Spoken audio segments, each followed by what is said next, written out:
Hello, everybody. Today we're going to take a look at some general election polling that came out last week, and we're going to find out if Minnesota or Virginia has the potential to be competitive next year. So let's get right into it from Minnesota, and the MinnPost has teamed up with Embold Research, and this sample size was with over 1,500 likely voters. And as always, the links will be down below in the description. But this poll is showing a super tight race. This is known as a moderately blue state, but Biden is beating Trump by only 3 points, 45 to 42. The margin of error is 2.6. Another 7% say not sure, and 6% would not vote. Now, I'm not at all expecting Trump to carry the state, and I usually have it at likely Democrat in my predictions, but a 3-point lead for Biden is concerning. Now, it is only one poll, and it's 11 months out, but if Biden has to worry at all about Minnesota, this does say he will have to deflect resources from other states, including Wisconsin. The state has not voted for a Republican on a presidential level all the way back since 1972, so we're looking at more than 50 years now. Now, my suspicion is a lot of voters that are eventually going to vote for Biden, they're just not enthusiastic about saying so just yet. So I expect Biden has more room to gain here than Trump, but it's still a precarious position for Biden. And down here we've got some demographic breakdown. Women are breaking for Biden 56 to 32. Men are almost the exact opposite, 53 to 35 for Trump. On the educational breakdown, non-college voters are going to Trump 51 to 36. College voters are going to Biden by a wider margin of 59 to 30. Urban voters are going huge for Biden, 61 to 25.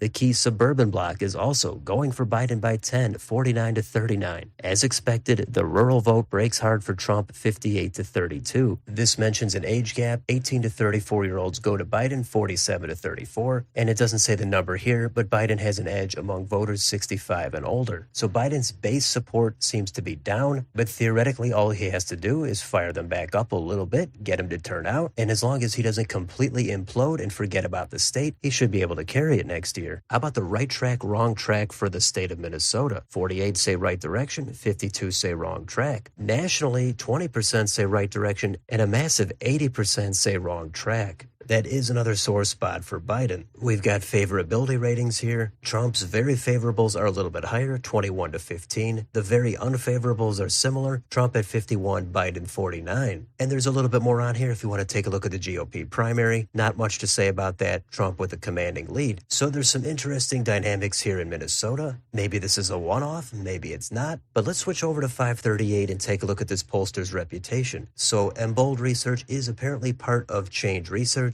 They have a B-.